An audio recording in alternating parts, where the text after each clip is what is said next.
तो hello friends, फिर से आप लोगों का इस यूट्यूब चैनल में स्वागत है। और आज की इस वीडियो में मैं आप लोगों को बताने वाला हूँ चैप्टर 1 वास्तविक संख्या रियल नंबर में जितने भी ऑब्जेक्टिव या फिर सब्जेक्टिव क्वेश्चन पूछे जाते हैं आपके बोर्ड एग्जाम में, सारा डिस्कशन इस वीडियो में करूंगा। केवल इस वीडियो को आप देख लेते हैं ना, तो चैप्टर 1 से रिलेटेड जितने भी आपके बोर्ड एग्जाम में क्वेश्चन पूछे जाते हैं पूरा का पूरा क्वेश्चन आप लोगों को इसी वीडियो से कंप्लीट हो जाएगा।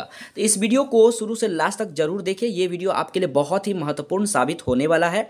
और अभी तक चैनल को लाइक नहीं किया तो लाइक कर दे, और चैनल पर पहली बार आए हैं तो चैनल को जरूर सब्सक्राइब कर ले, ताकि जब भी मैं वीडियो को अपलोड करूं तो सबसे पहले नोटिफिकेशन आपके पास पहुंच जाए। तो चलिए शुरुआत करते हैं दोस्तों। यहां देखिए, सबसे पहले हम शुरुआत ये करते हैं, पूरा बेसिक लेवल से लेकर के हाई लेवल तक ले जाऊंगा। छोटा सा वीडियो होगा, लेकिन इस वीडियो में आप लोगों का पूरा डिस्कशन होगा, जो कि आपके बोर्ड एग्जाम में, चाहे वो ऑब्जेक्टिव क्वेश्चन हो या सब्जेक्टिव, पूरा आपको बनने वाला है।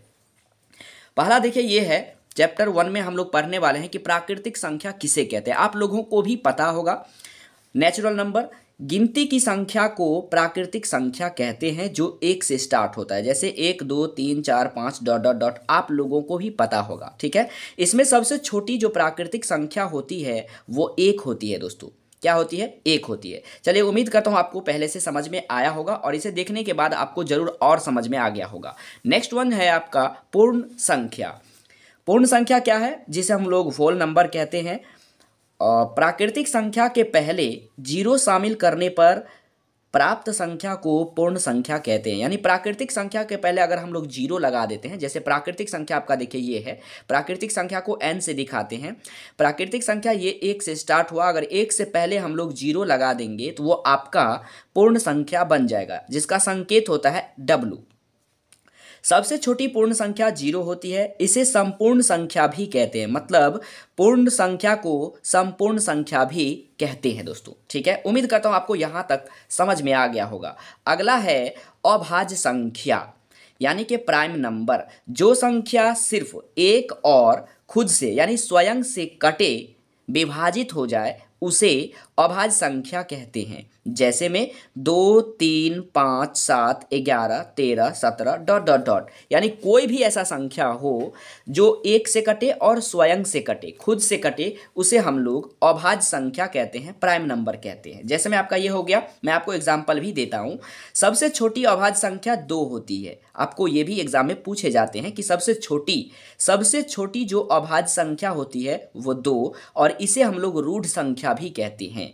कई बार आपको एग्जाम में अभाज्य संख्या के जगह पे रूढ़ संख्या दे दिया जाता है। तो रूढ़ संख्या हम लोग किसे कहते हैं? अभाज्य संख्या को। चलिए हम लोग कुछ एग्जांपल्स देख लेते हैं। जैसे मान लीजिए, मैंने कहा कि अभाज्य संख्या किसे कहते हैं? जो एक से कटे और खुद से कटे। तो देखिए, यानी कम से कम वो 2 बार कटनी चाहिए, एक से और खुद से। जैसे देखिए 2 है, 2 किस किस से कटता है? तो 2 खुद से कटता है और एक से कटता है, इसके बाद किसी से नहीं कटता। यानी ये जो 2 है ना, किस किस से कटता है? 2 से और 1 से। कितना बार में? यानी सिर्फ 2 बार में कटता है।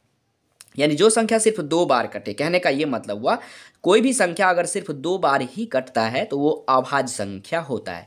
अब यहाँ पे कितने लोगों के मन में ये सवाल होगा, क्या एक जो है अभाज्य संख्या है? तो दोस्तों, एक अभाज्य संख्या नहीं है। क्यों नहीं है? क्योंकि एक तो केवल एक से ही कटता है, एक तो केवल एक से कटता है और किसी से नहीं कटता। और अभाज्य संख्या को चाहिए एक से भी कटे और खुद से कटे, यानी कम से कम 2 बार कटनी चाहिए। ठीक है, समझ गए होंगे। तो आखिर ये सवाल आता है कि एक है क्या, मैं आपको आगे बताने वाला हूं, ध्यान दीजिएगा।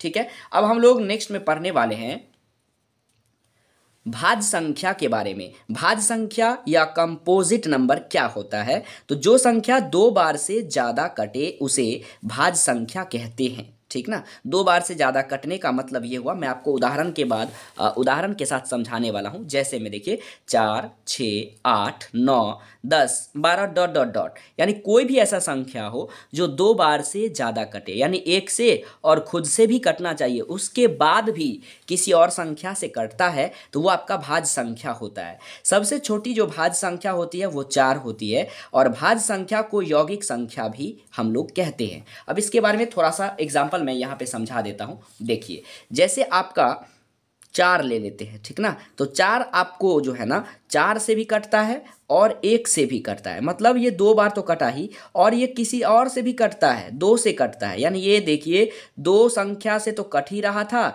इसके बाद भी किसी और संख्या से कट गया।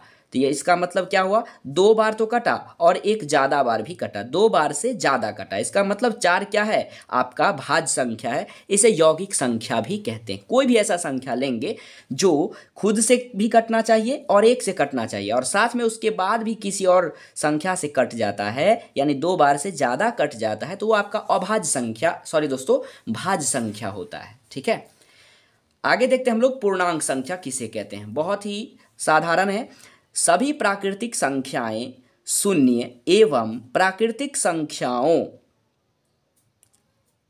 संख्याओं के ऋणात्मक मान के सम्मिलन से संख्याओं का जो परिवार प्राप्त होता है उन्हें पूर्णांक संख्या कहते हैं। मैं आपको उदाहरण से समझाने वाला हूँ।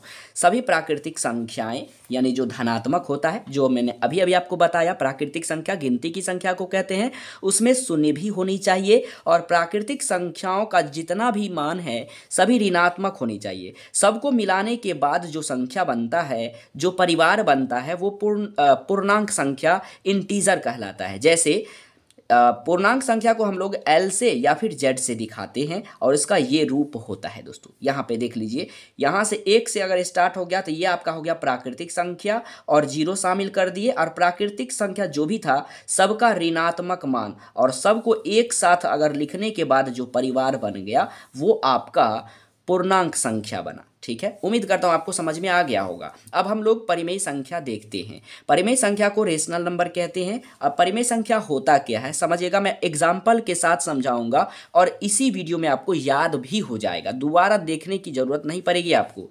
परिमेय संख्या उस संख्या को कहते हैं जिसे p/q के रूप में लिखा जा सकता है, जहां p एवं q दोनों पूर्णांक हो एवं q does not equal to 0। यानी p और q पूर्णांक हो सकता है, लेकिन किसको छोड़ करके, 0 को छोड़ करके बाकी सभी मान होगा। परिमेय संख्या को देखिए यहाँ इसको हम फाई बोलते हैं, फाई से सूचित किया जाता है। प्रत्येक पूर्णांक एक परिमेय संख्या है। मैं उदाहरण दूंगा आपको, पहले समझिए। 2 परिमेय संख्या के बीच अनंत परिमेय संख्या होता है, ये आपके एग्जाम में पूछे जाते हैं। अब मैं आपको एक एक चीज को समझाता हूँ, ध्यान से समझिए। सवाल क्या कहा यहाँ पे, ध्यान दीजिएगा। सवाल यहाँ पे कहा गया कि जितने भी परिमेय संख्या है सबको p/q के रूप में लिखा जा सकता है, यानी जिसे p/q के रूप में लिखा जा सके वो आपका परिमेय संख्या है। ठीक है, जैसे 4 और 3, और इसमें कहा गया q का मान जो है ना, q का मान 0 नहीं होनी चाहिए। क्यों नहीं होनी चाहिए मैं आपको दिखाता हूँ। देखिए, अगर हम 4/0 ले लें तो ये आपका अपरिभाषित होता है, यानी नीचे में 0 नहीं रहनी चाहिए। किसी भी संख्या के नीचे अगर 0 होता है ना तो वो आपका अपरिभाषित होता है, इसीलिए यहाँ पे कहा गया कि q का मान 0 नहीं होनी चाहिए। ठीक है, यहाँ देखिए q का मान 0 नहीं होनी चाहिए। अब यहाँ पे है कि परिमेय संख्या को फाई से सूचित किया जाता है। प्रत्येक पूर्णांक एक परिमेय संख्या है। कैसे है तो देखिए, जैसे 0 एक पूर्णांक है, मैंने आपको अभी पूर्णांक बताया। और क्या ये परिमेय संख्या है तो जी हाँ है, क्योंकि हम किसी भी संख्या के नीचे कुछ नहीं होता तो 1 जरूर होता है। तो ये इसको हम लिख सकते हैं p/q, यानी p का मान 0 और q का मान 1 आ गया। q का मान केवल 0 नहीं होगा, बाकी सब होगा। p का मान सब होगा, q का मान केवल 0 नहीं होगा। क्यों नहीं होगा, क्योंकि अपरिभाषित होता है। अगर -1 ले लें तो क्या ये परिमेय संख्या है? जी बिल्कुल है। कैसे? क्योंकि ये इस 1 के नीचे कुछ नहीं, तो 1 तो है ना, तो इसे हम p/q के रूप में तो लिख लिए, जिसे बट्टा बोलते हैं। -1/1 ये आपका परिमेय संख्या हो गया। जिसमें भी बट्टा आ जाए वो आपका परिमेय संख्या होता है। अब यहाँ कहा गया कि 2 परिमेय संख्याओं के बीच में अनंत परिमेय संख्या होता है। इसे आप लोगों को अच्छे तरीका से याद कर लेनी चाहिए। ठीक है, अब हम लोग देखने वाले हैं सम संख्या किसे कहते हैं। आप लोगों को पहले से पता होगा कि सम संख्या किसे कहते हैं। तो देखिए, इवन नंबर, जो संख्या 2 से कटे, कहने का मतलब जो संख्या 2 से विभाजित हो उसे सम संख्या कहते हैं। जैसे 2, 4, 6, 8 ... ये आपका सम संख्या है। ठीक है दोस्तों, चलिए अब बढ़ते हैं हम लोग विषम संख्या की ओर।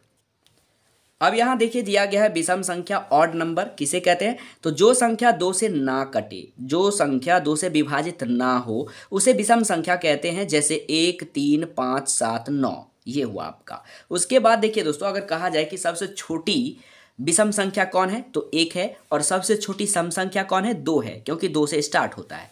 सम संख्या का व्यापक रूप होता है 2m। ठीक है, 2m। कैसे? तो समझिए, मैं आपको यहाँ पे समझाता हूँ। यहाँ कहा गया 2m, अगर m की जगह पे 1 रखेंगे तो 2 को 1 से गुना करते हैं तो 2 होता है। अगर m की जगह पे 2 रखें हम लोग तो 2 दूनी 4 होता है।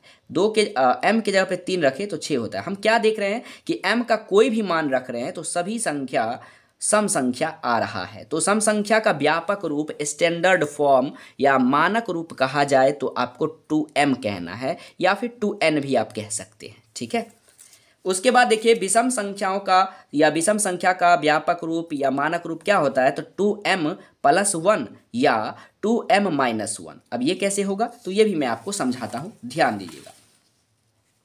देखिए यहाँ पे कहा गया 2m, तो m की जगह पे अगर हम 1 रखते हैं, कुछ भी रख सकते हैं, +1, ये है +1, तो 2 को 1 से गुना करेंगे तो 2, और ये वाला +1 तो कितना होता है? 3। ये 3 क्या है? तो एक प्रकार का आपका विषम संख्या है। एक और एग्जाम्पल ले लेते हैं माइनस वाला में। 2 गुना, अगर हम m के जगह पे 2 ले लें, कुछ भी ले सकते हैं, और -1 है तो -1, 2 दूनी 4, -1, 4 में से 1 गया तो क्या होगा? 3। तो ये भी आपका क्या है? विषम संख्या है। कहने का मतलब आप कुछ भी ले सकते हैं, फिर भी आपका विषम संख्या ही आएगा, वो 2 से नहीं कटेगा, क्योंकि विषम संख्या का परिभाषा ही है जो संख्या 2 से ना कटे, ये आपका विषम संख्या कहलाया। जहाँ m एक प्राकृतिक संख्या दिया गया है। परिमेय संख्या को 3 भागों में विभाजित किया जा सकता है। 3 भागों में कौन कौन? धनात्मक, ऋणात्मक और शून्य में। आप लोगों को मैंने पूर्णांक में दिखा दिया था। ठीक है, चलिए आगे पढ़ते हैं हम लोग। यहाँ से आपका एक एक ऑब्जेक्टिव क्वेश्चन कंप्लीट हो रहा है, ये ध्यान दीजिएगा। मैं आपको आगे ऑब्जेक्टिव भी कराऊंगा, पूरा क्लियर हो जाएगा। सह अभाज्य संख्या को प्राइम नंबर किसे कहते हैं? तो दो वैसी प्राकृतिक संख्याएं जिसका मौसो, जिसे HCF कहते हैं, एक हो, उसे सह अभाज्य संख्या कहते हैं। जैसे 2, 3, 4, 5, यानी कुछ भी 2 संख्या ले लेंगे, लेकिन उन दोनों का मौसा 1 आनी चाहिए। मैंने आपको बताया था कि 1 है क्या, तो अगर आपका मौसा 1 आ जाता है तो समझ जाइए वो आपका क्या है? तो सह अभाज्य संख्या है। तो अब समझ गए 1 क्या है? सह अभाज्य संख्या है। अब यहाँ पे सवाल आता है अपरिमेय संख्या, इरेशनल नंबर किसे कहते हैं? ये यहाँ से परिमेय संख्या और अपरिमेय संख्या से बहुत सारे क्वेश्चंस आते हैं। वह संख्या जिसे p/q के रूप में व्यक्त किया जा सके, जहाँ p और q पूर्णांक है और q does not equal to 0 है, तो उसे हम लोग अपरिमेय संख्या कहते हैं। यहाँ पे दोस्तों क्या होगा? एक थोड़ा सा मिस्टेक है। वह संख्या जिसे p/q के रूप में व्यक्त नहीं किया जा सके, ठीक है, व्यक्त नहीं किया जा सके, उसे हम लोग, जहाँ पे p और q पूर्णांक तो है लेकिन q does not equal to 0 हो, उसे हम लोग अपरिमेय संख्या कहते हैं। ठीक है, आप सीधा सीधा ये भी कह सकते हो, जो संख्या रूट में हो उसे अपरिमेय संख्या कहते हैं। मतलब अगर कोई भी संख्या रूट में होता है तो आपका अपरिमेय संख्या होता है। समझ में आपको नहीं आया होगा ना, मैं आपको समझाता हूँ। देखिए, परिमेय संख्या तो समझ गए, अब आपको मैं समझाता हूँ अपरिमेय संख्या। जैसे अगर अपरिमेय संख्या मान लीजिए 4 रहेगा, तो ये किसी भी हालत में रूट में अगर बचता है तो वो अपरिमेय, अगर नहीं बचता है तो परिमेय। 4 का वर्गमूल होता है आपको 2। अगर आप लोग ऐसे कर लेंगे, 2 का स्क्वायर ही 4, स्क्वायर से रूट कट जाता है तो 2 बच गया। 4 का वर्गमूल क्या होता है? तो 2 हो गया। यहाँ से रूट हट गया ना, रूट हट गया, इसका मतलब हो गया कि ये परिमेय संख्या है। अगर यहाँ पे हम 3 ले लेंगे तो 3 का कोई वर्गमूल नहीं होता है, तो ये 3 ही रह जाएगा, रूट 3 ही रह जाएगा। इसका मतलब ये रूट में बच गया, तो ये आपका अपरिमेय संख्या है। ठीक है दोस्तों, जैसे रूट 11 ले लेते हैं, तो 11 भी किसी भी संख्या का ना स्क्वायर है ना कुछ है, तो 11 आप लोग का क्या है? तो अपरिमेय संख्या है। अगर हम 121 ले लेते हैं तो 121 किसका स्क्वायर है? तो 11 का स्क्वायर है 121, और स्क्वायर से रूट खत्म हो गया, यानी 121 का वर्गमूल क्या होता है? 11, और ये आपका परिमेय संख्या है। ठीक है, तो मैं आपको अपरिमेय संख्या समझा रहा था कि अपरिमेय संख्या किसे कहेंगे? जो किसी भी रूट में अगर बच जाता है तो वो आपका अपरिमेय संख्या। जैसे √5, √2, √3, √7, √11, √13, ये सभी आपका अपरिमेय संख्या है दोस्तों। ठीक है, उम्मीद करता हूं कि आपको ये बात समझ में आ गया होगा। अब हम लोग नेक्स्ट देखने वाले हैं यूक्लिड विभाजन प्रमेयिका। यूक्लिड विभाजन प्रमेयिका में क्या सब होता है? देखिए, 2 धनात्मक पूर्णांक a और b के लिए दो अद्वितीय पूर्ण संख्याएं q एवं r प्राप्त हो जहां a बराबर बी क्यू प्लस आर और r का मान जो है ना वो 0 के बराबर होगा या फिर 0 से बड़ा होगा। यहाँ पे कहने का मतलब क्या हुआ, r का मान 0 के बराबर या फिर 0 से बड़ा और r का मान b से छोटा, तब वो क्या होता है, आपका यूक्लिड विभाजन प्रमेय का होता है। आपको ये नहीं समझ में आया होगा, मैं समझाता हूँ, ध्यान से सुनिए, एग्जाम्पल में समझिए। दो धनात्मक पूर्णांक, कहने का मतलब दो धनात्मक पूर्णांक हम ले लिए। यहाँ पर देखिए कोई भी दो धनात्मक पूर्णांक 3 और 4, ठीक है। उसके बाद कहता है दो अद्वितीय पूर्ण संख्याएं q और r, कोई अलग भी अद्वितीय पूर्ण संख्या q और r है जहां a बराबर बी क्यू प्लस आर। इसमें आपका जो है ना r का मान क्या होनी चाहिए, तो ये b से छोटा होनी चाहिए और r का मान 0 के बराबर या फिर 0 से बड़ा होनी चाहिए। ये आपका होता है यूक्लिड विभाजन प्रमेय का। उम्मीद करता हूँ आपको समझ में आ गया होगा। अब हम लोग शांत अशांत देख लेते हैं। शांत क्या होता है, जिसका हर में क्या सब होनी चाहिए, 2 के पावर m इंटू 5 के पावर n के रूप का अगर हो तो वो आपका शांत कहलाता है, और इसके रूप का ना हो तो अशांत कहलाता है। अगर एक याद है तो दूसरा अपने आप याद हो जाएगा। देखिए ना हो लगा हुआ है ना, तो ये मैं आपको एग्जाम्पल से समझाता हूँ। देखिए आपको समझ में आया भी होगा, नहीं भी आया होगा। देखिए अगर आपको 3/5 है तो क्या ये शांत है, तो जी बिल्कुल शांत है। मैंने आपको क्या कहा, अगर हर में मतलब नीचे में आपका या तो 2 हो या 5 हो या फिर दोनों हो, ठीक है, इस दोनों के सिवा कोई और संख्या किसी भी एंगल से जो है नीचे में नहीं बचनी चाहिए, वो आपका तब शांत कहलाएगा। क्या बताइए, 3 गुना 7 और नीचे में हो गया 3 गुना 5 गुना 2, क्या ये शांत है? तो आप लोग कहेंगे आपने बताया कि नीचे में केवल 2 और 5 होनी चाहिए, लेकिन 2 और 5 के सिवा 3 भी है, इसका मतलब ये शांत नहीं है। तो नहीं दोस्तों, ये आपका शांत है। कैसे कट रहा है ना, देखिए कट गया, ऊपर में 7 बचा अब, और नीचे में बचा आपको 2 गुना 5 या 5 गुना 2, जो भी कहिए। तो नीचे में आपको किसी भी एंगल में 2 और 5 ही बचे तब आपका शांत कहलाता है, ठीक है। अगर यही रहता 15/3, ठीक है, गुना 7, तो क्या ये शांत है या अशांत है? तो देखिए मैं करके देखता हूँ। 3 का 3 और 3 पंचे 15, ऊपर में 5 बच गया, नीचे में 7 बच गया। तो नीचे में आपका 2 और 5 नहीं है, ना तो 2 है ना 5 है, ना दोनों साथ में है। इसका मतलब ये शांत नहीं होकर के क्या है, अशांत है दोस्तों।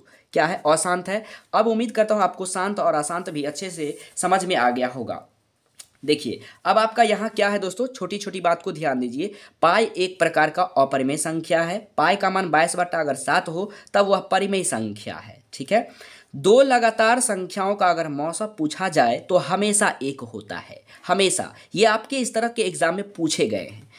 शुद्ध करनी क्या होता है, जिसके शुद्ध करनी का मतलब केवल रूट में बचे, आगे पीछे कुछ भी ना हो, तब आपका वो शुद्ध करनी होता है, ठीक है। शुद्ध करनी होता है। जैसे मिश्र करनी क्या हुआ, तो देखिए 5 इंटू ऐसे लिखा गया है 5√3, तो ये आपका मिश्र करनी हुआ।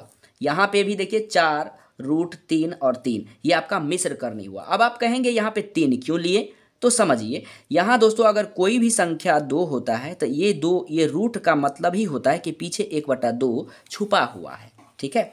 पीछे 1/2 क्या है, तो छुपा हुआ है। इसका मतलब यहाँ जो 3 दिया गया है तो ये इसका मतलब ये हुआ कि ये 3 उधर जाएगा ना, तो 3 के पावर 1/3 हो जाएगा, और ये 2 उधर जाएगा तो रूट जब हटेगा, समझिए यहाँ पे थोड़ा सा समझा देते हैं अच्छे से। यहाँ देखिए यहाँ कुछ नहीं है, इसका क्या मतलब, ये जब रूट हटेगा ना तो 2 के पावर, ये जो 2 है इसके पावर में 1/2 जाएगा, ठीक है। अगर यह सही लिखा जाए 3, तो इसका मतलब क्या हुआ, 3 के पावर में भी जो है ना 1/2 जाएगा। लेकिन जब आपको लिख दिया जाए ऐसे में 3, तो इसका कहने का मतलब ये हुआ कि 3 के पावर 1/3 है। समझ पाए ना, यानी जो यहाँ पे रहेगा, अगर यही रहेगा 4√3, तो इसके कहने का मतलब ये हुआ कि 3 के पावर 1/4 है। अगर कुछ नहीं है तो उस संख्या के ऊपर में 1/2 है, उस रूट का मतलब ही होता है 1/2। अगर इसमें कुछ है यहाँ पे आसपास में तो वो आपका 1/3 हुआ, तो इसे मिश्र करनी नहीं कहेंगे, इसके पीछे रहनी चाहिए, ठीक है। जैसे यहाँ पे देखिए, यहाँ पे अगर इसमें है इसका मतलब ये मिश्र करनी नहीं हुआ, क्या हुआ, शुद्ध करनी हुआ। और मिश्र करनी क्या हुआ, देखिए यहाँ पे 3 होने के बाद भी यहाँ पे 4 अलग से है, तो ये आपका मिश्र करनी हुआ।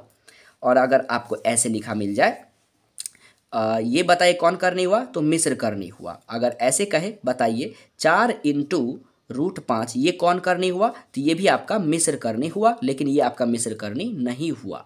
ठीक है, क्योंकि अगर ऐसा रहेगा तो आपका क्या होगा, ये ऐसा चला गया तो केवल एक ही संख्या में पावर है, दोबारा कोई संख्या नहीं है। लेकिन यहाँ पे दोबारा संख्या है, इसको हम क्या लिखेंगे, 4 गुना 5 के पावर, जब रूट हटता है तो पावर में बट्टा 2 जाता है, 1/2। समझ पाए, तो दो संख्या है अलग अलग, लेकिन यहाँ पे दो संख्या नहीं है, किसी एक संख्या के पावर में हुआ। समझ पाए, उम्मीद करता हूँ आपको समझ में आया होगा। अगर कहीं डाउट लगे तो आप मुझे कमेंट करके ज़रूर बताइएगा। उम्मीद करता हूँ कि ये चैप्टर 1 में जितने भी तरह के ऑब्जेक्टिव आपके एग्जाम में पूछे जाते हैं पूरा का पूरा मैंने डिस्कशन कर लिया। वीडियो पसंद आए तो लाइक करिएगा, चैनल पर पहली बार आए हैं ना तो चैनल को जरूर सब्सक्राइब कर लीजिएगा और अपने दोस्तों के साथ शेयर करना मत भूलिएगा। अब इससे रिलेटेड आपको क्या ऑप्शंस चाहिए या नहीं चाहिए, कमेंट बॉक्स में ज़रूर बताइएगा। क्या इससे रिलेटेड आपको ऑब्जेक्टिव क्वेश्चन ला करके, जिस तरह से आपके बोर्ड एग्जाम में पूछे जाते हैं उस तरह का क्वेश्चन ला करके प्रैक्टिस करना चाहिए या नहीं करनी चाहिए? अगर करना चाहिए तो मैं चैप्टर 1 का सेकेंड पार्ट लाऊंगा जिसमें केवल ऑप्शन होगा। ये आपको चैप्टर 1 से रिलेटेड जितने भी आपके एग्जाम में ऑब्जेक्टिव और सब्जेक्टिव में पूछे जाते हैं पूरा का पूरा मैंने यहाँ पे निचोड़ रख दिया। अब इसका ऑब्जेक्टिव क्वेश्चन आपसे जो है ना ऐसा ही बन जाएगा, लेकिन फिर भी अगर आपको लगता है कि ऑब्जेक्टिव क्वेश्चन भी मैं लेकर आऊँ तो आप मुझे कॉमेंट करके ज़रूर बताइएगा। ठीक है, उम्मीद करता हूँ ये वीडियो आपको पसंद आया होगा। पसंद आया तो लाइक कर दीजिएगा और अपने दोस्तों के साथ शेयर कर दीजिएगा। तो मिलते हैं नेक्स्ट वीडियो में। और एक बात दोस्तों, अगर आपको इसका सेकेंड चैप्टर का इसी तरह से वीडियो चाहिए तो नीचे कमेंट बॉक्स में जरूर बता दीजिएगा। नीचे डिस्क्रिप्शन बॉक्स में टेलीग्राम और व्हाट्सएप ग्रुप का लिंक है, उसको जरूर ज्वाइन करिए। और आप चाहते हैं बोर्ड एग्जाम में 400+ नंबर आना चाहिए तो आपको क्या करना है, गूगल में जाना है और लिखना है मिस्टर शर्मा टारगेट .in, जो आपको स्क्रीन पर दिखाई भी दे रहा है। वो जब गूगल पर सर्च करेंगे ना तो वहाँ पे इस वेबसाइट पे बहुत सारा tips and tricks, chapter wise objective question दिया गया है, मॉडल पेपर दिया गया है, ऑनलाइन टेस्ट कैसे दिएंगे वो आपको यहाँ पे सारे डिटेल्स में दिए गए हैं। न्यूज़ के बारे में जानकारी आपको लिखित में मिलता रहेगा। और दोस्तों सारे सब्जेक्ट का आपको गेस किया गया questions, long question, short question, objective वस्तुनिष्ठ प्रश्न वहाँ पे दिया गया है। अगर अच्छा नंबर लाना चाहते हैं बोर्ड एग्जाम में, 400+ नंबर लाना चाहते हैं तो आप मिस्टर शर्मा टारगेट .in को गूगल पर जाकर जरूर विजिट करें, जरूर सर्च करें। ठीक है, तो मिलते हैं नेक्स्ट वीडियो में, तब तक के लिए जय हिंद, वंदे मातरम।